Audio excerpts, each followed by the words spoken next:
और मध्य प्रदेश की सड़कों पर 21 साल बाद एक बार फिर सरकारी बसें चलने वाली हैं। जी हां, सरकार ने इसे जन बस का नाम दिया है। राज्य परिवहन निगम की जगह सरकार ने यात्री परिवहन एंड इंफ्रास्ट्रक्चर लिमिटेड कंपनी बनाई है, जो 25 जिलों में बसों का संचालन करेगी। 18 नवंबर को कंपनी के संचालक मंडल की बैठक में 6000 से ज्यादा रूट्स को मंजूरी दी गई है और इन रूट्स पर 10,879 बसेस दौड़ेंगी और सेंट्रलाइज सिस्टम की शुरुआत अप्रैल 2026 से आर्थिक राजधानी इंदौर से की जाएगी। इसके बाद सिलसिलेवार तरीके से बाकी जिलों में भी बसों का संचालन शुरू होगा।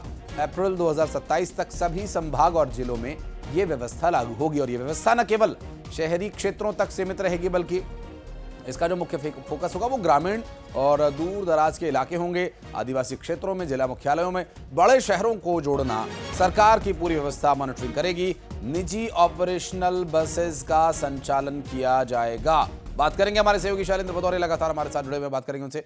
शैलेंद्र, क्या डिटेल्स मिल पा रही हैं बसों के संचालन को लेकर? क्या औपचारिकताएं होनी अभी बाकी हैं?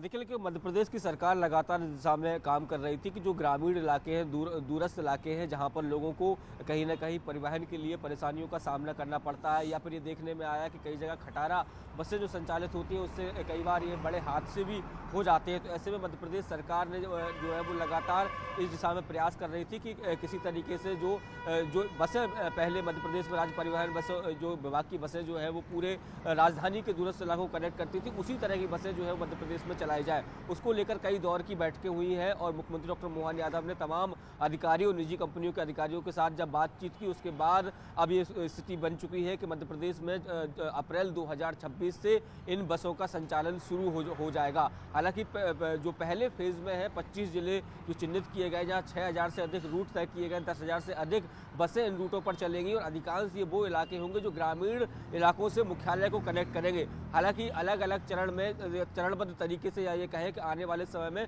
1-2 साल में, जो 2026 अप्रैल से तो ये पहली बस का शुभारंभ होगा, लेकिन सरकार का टारगेट है कि 1 साल के अंदर सभी मध्य प्रदेश के जिलों में, खासकर जो दूरस्थ अंचल है, वहाँ से बसों की कनेक्टिविटी कर दी जाए और ये निजी कंपनियों के द्वारा बसें संचालित की जाएंगी। तो इसमें यात्रियों की सुविधाओं का भी विशेष ध्यान रखा जाएगा, बसों की स्थिति का विशेष ध्यान रखा जाएगा, क्योंकि आमतौर पर ये देखने में आता है कि जो बसें शहर से कंडम हो जाती हैं वो ग्रामीण इलाकों में संचालित की जाने लगती है और जो कहीं ना कहीं यात्रियों के लिए मुसीबत का सबब भी बनती है। कई बार हमने देखा है कि बड़े हादसे जब पेश आते हैं तो पता चलता है कि ये बस जो कभी इंदौर से भोपाल चला करती थी, जब अब आउटडेटेड हो गई है। देखिए, कम से कम कनेक्टिविटी की समस्या का समाधान तो होगा, लेकिन आम लोगों की रीच में ये हो, इसका किराया ठीक ठाक हो, बहुत ज्यादा महंगा ना हो, ये सब उम्मीदें आम लोगों को तो है ही शैलेंद्र।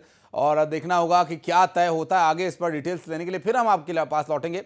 बहुत शुक्रिया फिलहाल आपका इस पूरे मामले पर जानकारी देने के लिए। बढ़ते आगे, दिल्ली ब्लास्ट